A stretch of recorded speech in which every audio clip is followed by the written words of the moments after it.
in the 1971s. I went to the University of Michigan.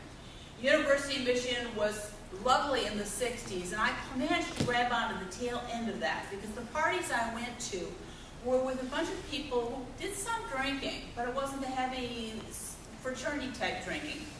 They did some drinking, but most of it involved sitting around playing guitars and singing old hokey folk songs. And it was just absolutely, totally enjoyable. I loved it. So that was my best parties. Those were my best parties when I went to college.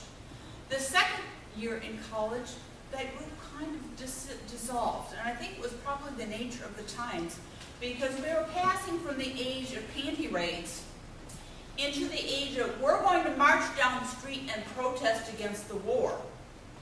So it got to the point where the whole campus was almost a campus of fear, because you never knew when you got out of a class whether you were going to walk in the middle of some demonstration and there would be cops there with tear gas and batons, and they'd be beating people and dogs. So when I was in college in winter, fearing this, I always made sure I wore boots and the thickest, fuzziest hat I could get, because there was a little tiny girl about 5 feet tall in our dormitory that walked down to the wrong part of the building at the wrong time of day into the wrong crowd and came home with her head split. So it was a lovely era that first year when it was all easygoing and the whole nature of it changed.